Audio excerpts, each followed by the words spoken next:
Good morning, students. Most welcome to everyone in today's chemistry class, chapter number 1, some basic concept of chemistry, and the topic is concept of equivalent weight. तो पिछले term पे हम लोगों ने equivalent weight calculate करना हम लोगों ने सीखा था। कुछ रिएक्शंस भी हम लोगों ने पढ़ी थी और उनमें इक्विवेलेंट वेट सब्सटेंस के हमने फाइंड किए थे।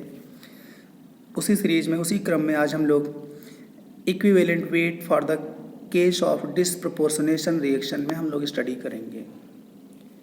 तो इक्विवेलेंट वेट से पहले बच्चों ये डिसप्रपोर्शनेशन रिएक्शंस क्या होती हैं इनके बारे में हमें पता होना चाहिए। तो रेडॉक्स रिएक्शंस आप सबने सुना होगा और एक बार मैं फिर से आपको बता देता हूँ रेडॉक्स रिएक्शंस क्या होती हैं। देन उसके पश्चात फिर हम बताएंगे डिसप्रपोर्शनेशन रिएक्शन। तो रेडॉक्स रिएक्शंस ऐसी रिएक्शन जिसमें एक केमिकल स्पीसी ऑक्सीडाइज हो, दूसरी केमिकल स्पीसी रिड्यूस हो, या एक रिएक्टेंट ऑक्सीडाइज हो, दूसरा रिड्यूस हो, ऐसी रिएक्शंस को हम लोग बोलते हैं रेडॉक्स रिएक्शंस। लेकिन कुछ रिएक्शंस ऐसी होती है जिसमें सेम एलिमेंट ऑक्सीडाइज होता है और वही रिड्यूस होता है, या सेम कंपाउंड ऑक्सीडाइज होता है वही रिड्यूस होता है। ऐसी रिएक्शंस को हम लोग स्पेशल नाम डिसप्रपोर्शनेशन रिएक्शन बोलते हैं। तो it means disproportionation is a kind of redox reactions where same substance, that is maybe element, maybe compound, oxidized as well as reduced. Clear? तो इसमें सबसे पहले हम एक एग्जाम्पल लेते हैं Cl2। Cl2 बेसिक मीडियम में, एल्कलाइन मीडियम में Cl- में भी कन्वर्जन होता है, क्लोराइड आयन में, और ClO3- में भी कन्वर्जन होता है। क्लियर? तो अब यहाँ पे क्लोरीन की ऑक्सीडेशन स्टेट या चार्ज जीरो है, फ्री स्टेट में जीरो होता है। यहाँ पे क्लोरीन का -1 हो गया। तो अब इस रिएक्शन को हमें दो पार्ट में अलग अलग लिख लेना है रेडॉक्स रिएक्शन में, एक ऑक्सीडेशन हाफ रिएक्शन और रिडक्शन हाफ रिएक्शन। तो एक पार्ट में हमने Cl2 का Cl- में कन्वर्जन करा दिया, दूसरे में Cl2 का ClO3- में कन्वर्जन करा दिया। बाकी चीज़ें अब यहाँ पे दो क्लोरीन है तो दो क्लोरीन लाने के लिए हमने यहाँ पे 2 से मल्टीप्लाई कर दिया, बैलेंस हो गए क्लोरीन। एक क्लोरीन पे 1- है तो दो क्लोरीन पे कितना है, -2 है। यहाँ पे -2 है, यहाँ पे 0 है, तो इसलिए 2 इलेक्ट्रॉन यहाँ पे ऐड कर देंगे तो यहाँ पे भी -2 आ जाएगा और माइनस बराबर चार्ज हो जाएगा। ठीक, यहाँ पे देखो बेसिक मीडियम में ClO3- में कन्वर्जन होता है, दो क्लोरीन है, 2 से मल्टीप्लाई कर दिया, 2 क्लोरीन हो गए। अब यहाँ पे एक क्लोरीन का चार्ज पॉजिटिव है, कैसे है, +5 है। भाई क्लोरीन का आप X कंसीडर करोगे, X प्लस एक ऑक्सीजन का -2 × 3, X plus -2 × 3 is equals to -1, then X equals to +5 आ जाएगा। तो यहाँ पे एक क्लोरीन का +5 है, लेकिन 2 मोल में टोटल पॉजिटिव कितना हो गया, +10 हो गया। कितना हो गया, +10 हो गया। तो +10 का मतलब यहाँ पे 10 इलेक्ट्रॉन रिलीज हुए होंगे तभी +10 आ गया। तो यहाँ पे 10 इलेक्ट्रॉन रिलीज हुए हैं मतलब लॉस हुए हैं।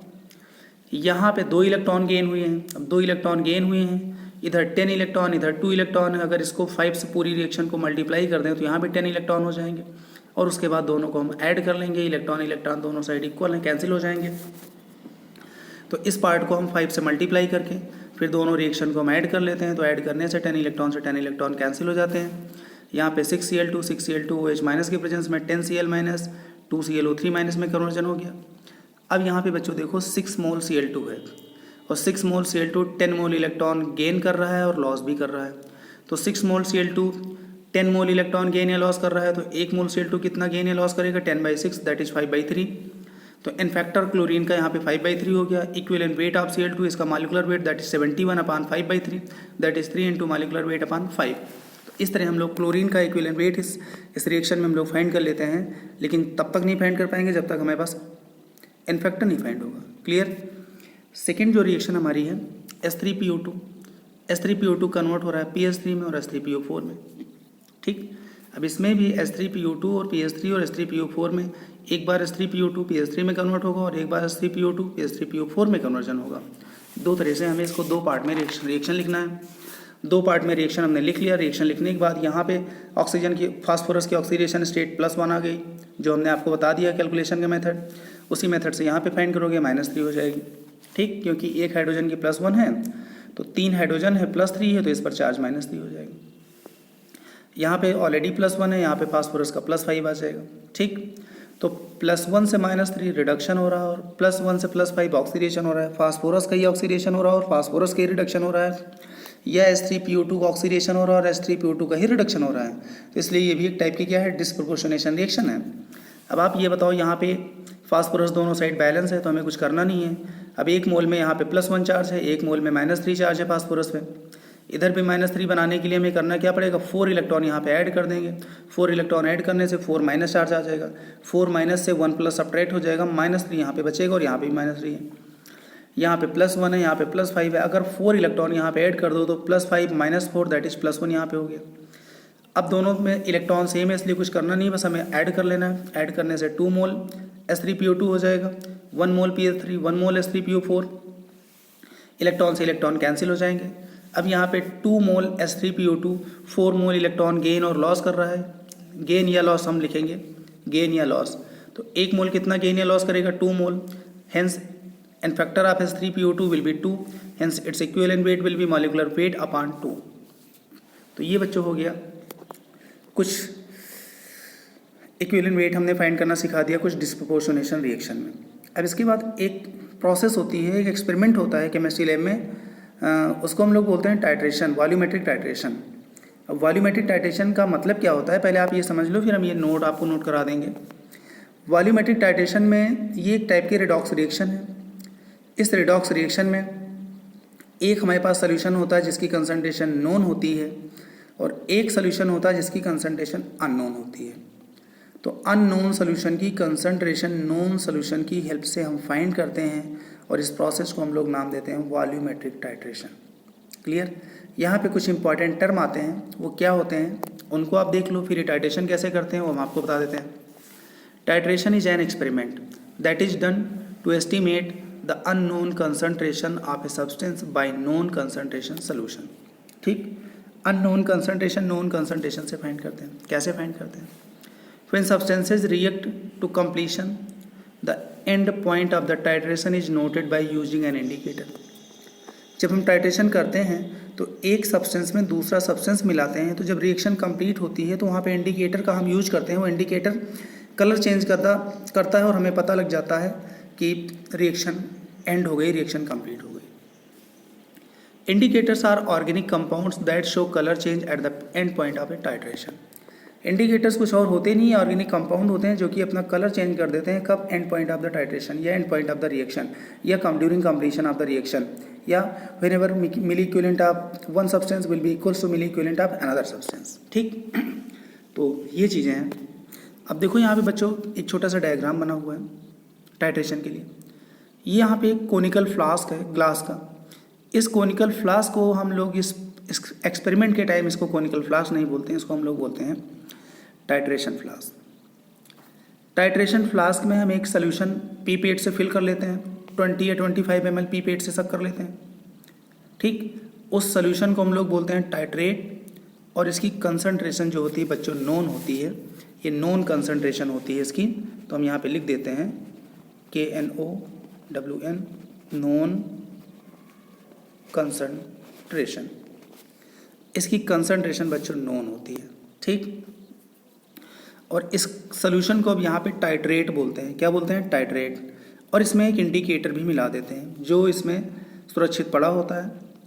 ठीक, और वो कलर कब चेंज करेगा वो मैं आपको बता रहा हूँ। इसके बाद ये बगल में स्टैंड लगा हुआ है। ठीक, ये टाइट्रेशन एक्सपेरिमेंट का ये पूरा डायग्राम बना हुआ है, इसको हम लोग बोलते हैं स्टैंड। और इस स्टैंड में ये ब्यूरेट लगा होता है, ये ब्यूरेट है लगा हुआ है। ठीक है बच्चों, ब्यूरेट लगा हुआ है, ब्यूरेट ग्लास का होता है, इसमें मीट रीडिंग बनी होती है। इस ब्यूरेट में हमें वो सोल्यूशन फिल करना होता है जिसकी कंसंट्रेशन हमें फाइंड करना है, पता लगाना है, और उस सोल्यूशन को यहाँ पे नाम दिया जाता है टाइट्रेंट। तो measuring the concentration of titrant by titrate is known as titration, और ये एक टाइप की रिडॉक्स रिएक्शन है। ठीक, अब बच्चों इसमें होता क्या है कि जो जनरली यहाँ पे जो सब्सटेंस है सोल्यूशन है इसका तो ऑक्सीडेशन होता है, और जो ऊपर से हम ड्रॉप बाय ड्रॉप ऐड करते हैं उसका रिडक्शन होता है। ठीक है, तो बच्चों पता होना चाहिए, यह हमें पता है कि यहाँ पे जो भी सोल्यूशन है उसके अपने कुछ मिली इक्विवेलेंट हैं। मिली इक्विवेलेंट का मतलब normality into volume in millilitre. उसके अपने मिली इक्विवेलेंट हैं, और जब ऊपर से बराबर मिली इक्विवेलेंट इसमें ऐड हो जाएंगे तो रिएक्शन कंप्लीट हो जाएगी। क्या हो जाएगी? रिएक्शन कंप्लीट हो जाएगी। लेकिन हमें कुछ दिखाई तो पड़ेगा नहीं। तो यहाँ पे इंडिकेटर एक पड़ा होता है जिसका कलर अपना पहले कुछ और होता है, और इसमें ड्रॉप बाय ड्रॉप इसमें ऐड करते जाते हैं, और जैसे ही मिली इक्विवेलेंट इसके बराबर हो जाते हैं और उसके तुरंत बाद जो नेक्स्ट ड्रॉप आती है छोटी सी, वो फिर यहाँ पे इसके मिली इक्विवेलेंट ज़्यादा हो जाएंगे और इसके कम हो जाएंगे वही एक ड्रॉप से। और इसका मतलब यहाँ पे सोल्यूशन में मीडियम किसका हो जाएगा? इस सोल्यूशन का मीडियम हो जाएगा, और इस सोल्यूशन का जब मीडियम यहाँ पे हो जाएगा तो वो इंडिकेटर उस मीडियम में अपने कलर को चेंज कर देगा, और कलर देख के हम समझ जाएंगे कि रिएक्शन कंप्लीट हो गई है उस एक बूंद की वजह से, एक ड्रॉप की वजह से। और हम तुरंत यहाँ पे एक हमारे पास एक ये स्टॉप कॉर्क लगा होता है, वो स्टॉप कॉर्क की वजह से हम उसको रोक देते हैं, और उसके बाद वहाँ पे हम देख लेते हैं कि कितना वॉल्यूम यहाँ पे फिनिश हुआ है, और उस वॉल्यूम की हेल्प से इसकी नॉर्मलिटी और वॉल्यूम पता होता है। इसका वॉल्यूम यहाँ से पता लग जाता है, और इसकी हमें नॉर्मलिटी फाइंड करना होता है। एक सोल्यूशन को नंबर 1 बोलते हैं, एक सोल्यूशन को number 2। N1V1 is equal to N2V2, और N2V2 में V यहाँ से पता लग गया, N2 में फाइंड करना है, और इस मेथड से हम लोग इस सोल्यूशन की कंसंट्रेशन हम लोग फाइंड कर लेते हैं। ठीक है बच्चों, तो ये टाइट्रेशन है, इसको आप देख लेना सही से। क्लियर? यहाँ पे पॉइंट हम लोगों ने, the reaction is done by taking the titrate in a conical flask with the help of a pipette. The titrant is placed in burette and added to the titrate drop by drop. Drop by drop हम लोग add करते जाते हैं। ठीक है, अब इसके बाद बच्चों सोल्यूशन में कुछ इंपॉर्टेंट टर्म आती हैं, दैट इज कंसंट्रेशन टर्म्स, या expression of concentration of any given solution, या सल्यूट की क्या अमाउंट हम कैसे डिफाइन करेंगे, सॉल्वेंट की कैसे डिफाइन करेंगे। तो यहाँ पे कुछ टर्म यूज करते हैं जिनको हम लोग बोलते हैं कंसंट्रेशन टर्म। तो कंसंट्रेशन टर्म में हम लोग 1 by 1 स्टडी करते हैं। सबसे पहले टर्म आता है मोलरिटी का, जिसको कैपिटल M से डिनोट करते हैं। मोलरिटी की डेफिनेशन क्या होती है? Number of moles of substance या salute present in per litre of solution. 1 litre solution में सल्यूट के जितने मोल्स होते हैं वो उसकी मोलरिटी होती है। जैसे हमने कहा शुगर का एक सोल्यूशन है 1 लीटर है, और 1 लीटर में शुगर जो है 5 मोल है, तो इसका मतलब उस सोल्यूशन की मोलरिटी क्या है? 5। Molarity is equal to number of moles of solute that is denoted by small n upon volume of solution in litre, n upon volume in litre. लेकिन जैसा कि हम सबको पता है कि number of moles directly given नहीं होते हैं क्वेश्चन में। क्वेश्चन में सब्सटेंस का वेट दे दिया जाता है ग्राम में, मिलीग्राम में, किलोग्राम में, तो आपको उसको मोल के टर्म में कन्वर्ट करना होगा। और मोल के टर्म में क्या होगा? Molarity is equal to weight of substance in gram upon molecular weight. Weight of substance means weight of solute in gram upon molecular weight into 1000 upon volume in millilitre. Volume actually litre में लिखना है, लेकिन millilitre में हो तो उसको 1000 से divide करेंगे, जो कि ऊपर ऑलरेडी पहुंच जाएगा। इसकी यूनिट मोलरिटी क्या होती है? मोल की यूनिट मोल, वॉल्यूम की लीटर, दैट इज मोल पर लीटर, या मोल इंटू लीटर इनवर्स। इस फार्मूले में अगर हम क्रॉस मल्टीप्लाई करें तो नंबर ऑफ मोल्स क्या होता है? Molarity into volume in litre. Number of moles क्या होता है? Molarity into volume in litre. लेकिन वॉल्यूम अगर मिली लीटर में है तो नंबर ऑफ मिली मोल्स कहलाते हैं। इसका जो प्रोडक्ट होता है उसको क्या बोलते हैं? Number of milli moles. Second है number 2 normality. Normality number of gram equivalent of solute present in per litre solution. किसी भी सब्सटेंस के कितने ग्राम इक्विवेलेंट 1 लीटर में प्रेजेंट हैं वो उसकी नॉर्मलिटी है। नॉर्मलिटी को कैपिटल N से डिनोट करते हैं, या हम नॉर्मलिटी को नॉर्मल बोलते हैं। जैसे सोल्यूशन की नॉर्मलिटी 2 है तो हम लोग बोलेंगे 2 नॉर्मल या 2N। इसी तरह मोलरिटी को 2 मोलर, 3 मोलर, 4 मोलर या 2M, 3M, 4M ऐसे हम लोग रिप्रेजेंट करते हैं। Normality number of gram equivalents of solute upon volume of solution in litre. लेकिन ग्राम इक्विवेलेंट का फार्मूला आपको हमने इसके पहले वीडियो लेक्चर में बताया हुआ है। ग्राम इक्विवेलेंट ऑफ सल्यूट कैसे फाइंड करते हैं? उसका वेट इन ग्राम में अपॉन उसका इक्विवेलेंट वेट, और इक्विवेलेंट वेट के हमने आपको सारे मेथड बता रखे हैं। किसी भी सब्सटेंस का आप इक्विवेलेंट वेट फाइंड कर सकते हो। तो normality is equal to weight in gram upon equivalent weight into 1000 upon volume in millilitre. ठीक, और वॉल्यूम अगर लीटर में है तो यहाँ पे 1000 हट जाएगा। ठीक है, 1000 हट जाएगा। ठीक, तो यहाँ से देखो यूनिट इसकी क्या होगी? Gram equivalent per litre. Gram equivalent per litre. यहाँ से अगर नॉर्मलिटी और volume in litre cross multiply कर दो तो आ जाएगा number of gram equivalent of solute. तो number of gram equivalent of solute normality into volume in litre. लेकिन वॉल्यूम अगर मिली लीटर में हो जाएगा तो इसका प्रोडक्ट क्या कहलाता है? Number of milli equivalent. तो जब दो सब्सटेंस आपस में कंबाइन होते हैं तो दोनों के बराबर ग्राम इक्विवेलेंट कंबाइन होते हैं या बराबर मिली इक्विवेलेंट कंबाइन होते हैं। क्लियर। और मिली इक्विवेलेंट और ग्राम इक्विवेलेंट में क्या रिलेशन है? मिली इक्विवेलेंट को 10⁻³ से मल्टीप्लाई कर दो तो ग्राम इक्विवेलेंट आ जाता है। ठीक है। अब कोई भी हमारा सेम सोल्यूशन है, उसकी नॉर्मलिटी अपान मोलरिटी, ये जो इसका रेशियो होता है वो रेशियो किसके बराबर होता है? Molecular weight upon equivalent wait. Molecular weight upon equivalent wait. अच्छा, यहाँ से नॉर्मलिटी और मोलरिटी में एक रिलेशन और आ गया। Normality is equals to molarity into n factor होता है। Normality is equals to molarity into n factor. कैसे होता है? Molecular weight upon equivalent weight की प्लेस पे आप लिख सकते हो molecular weight upon n factor. N factor ऊपर चला जाएगा, मॉलिक्यूलर वेट से मॉलिक्यूलर वेट कैंसिल हो जाएगा, तो मतलब नॉर्मलिटी और अपान मोलरिटी का रेशियो क्या हो गया? N factor. तो नॉर्मलिटी इज इक्वल्स टू हो गया मोलरिटी, इधर मल्टीप्लाई कर देंगे, मोलरिटी इंटू एन फैक्टर हो जाएगा। क्लियर। इसके बाद बच्चों अगली कंसंट्रेशन पढ़ने से पहले हम एक दो क्वेश्चन सॉल्व कर लेते हैं।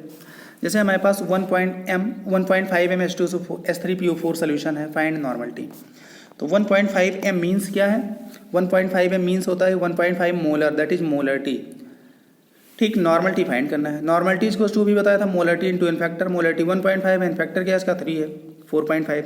बच्चों क्वेश्चन में अगर रिएक्शन में पूछा जाए तो रिएक्शन पे डिपेंड करेगा N factor.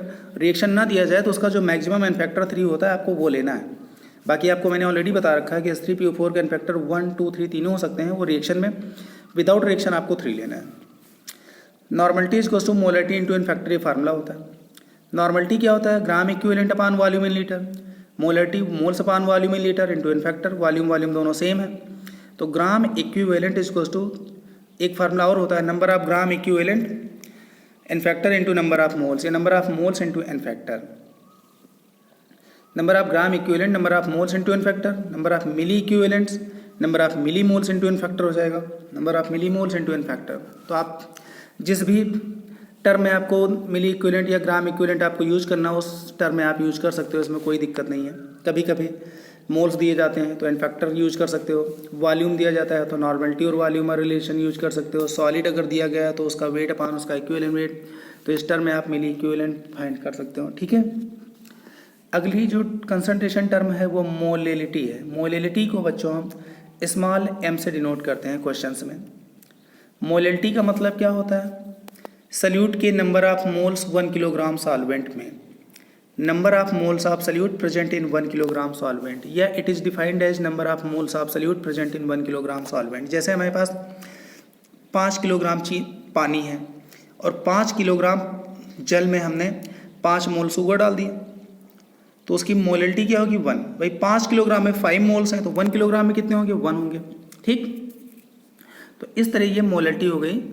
Molality is equal to number of moles of solute in gram upon weight of number of moles of solute that is small n upon weight of solvent in kilogram. Unit इसकी क्या होगी? Mole into kilogram inverse. अब moles दिया नहीं गया तो moles की place पे उसका फार्मूला पुट कर दो, और वेट अगर ग्राम में है तो उसको किलोग्राम में कन्वर्ट करने के लिए 1000 से डिवाइड करोगे, ये ऊपर हो जाएगा। तो मोलेलिटी का जो सबसे पॉपुलर जो सबसे यूज होने वाला फार्मूला है, molality is equal to weight of solute in gram upon molecular weight of solute into 1000 upon weight of solvent in gram. ठीक है। Relationship between molarity and density of solution. एक अपने पास एक रिलेशन ऐसा होता है जिसमें डेंसिटी मोलरिटी सब कुछ यूज होती है, और उसमें तीनों में से कोई चीज़ अननोन है तो आप उसको बड़े आराम से सॉल्व कर सकते हो। Density of solution equals to होता है molarity of solution in bracket 1 upon molarity plus molecular weight of solute upon 1000। Density equals to molarity 1 upon molarity plus molecular weight of solute upon 1000। ठीक, अब देखो बच्चों यहाँ पे एक हम क्वेश्चन भी कर लेते हैं। यहाँ पे if 10 gram of calcium chloride dissolve in 300 gram of water, तो 10 ग्राम सल्यूट हो गया, 300 ग्राम वाटर हो गया solvent, to make solution with density 1.2 gram per cc, then its molarity will be. Molarity find करना है। मॉलिक्यूलर वेट ऑफ सल्यूट ये हो गया। सबसे पहले हम मोलरिटी फाइंड कर लेते हैं, क्योंकि मोलरिटी में वेट ऑफ सॉल्वेंट यूज करना है और मोलरिटी में वॉल्यूम ऑफ सोल्यूशन यूज करना है, जो कि वॉल्यूम ऑफ सोल्यूशन हमारे पास है नहीं। तो molarity is equals to weight of solute upon molecular weight of solute into 1000 upon weight of solvent in gram, आ गया 0.300। अब मोलरिटी हम यूज नहीं फाइंड नहीं कर सकते, क्योंकि मोलरिटी के लिए वॉल्यूम ऑफ सोल्यूशन चाहिए, जो कि वॉल्यूम ऑफ सोल्यूशन यहाँ पे हम किसी मेथड से फाइंड नहीं कर सकते। तो हम ये फार्मूला लगा सकते हैं, density is equals to molarity 1/मोलरिटी plus molecular weight of solute upon 1000. Density 1.2 given, molarity we have to be find 1/मोलरिटी 0.300 plus molecular weight of solute 111/1000. After solving this relation you can find the molarity of this solution. ठीक बच्चों, अब इसके बाद बच्चों अभी मैंने जो 3 टर्म पढ़े थे, नॉर्मलिटी, मोलरिटी एंड मोलेलिटी. कभी कभी इसमें पूछा जाता है which of the following term is temperature dependent quantity, या जो टेम्परेचर पे डिपेंड हो या जो टेम्परेचर के चेंज करने से चेंज हो जाए.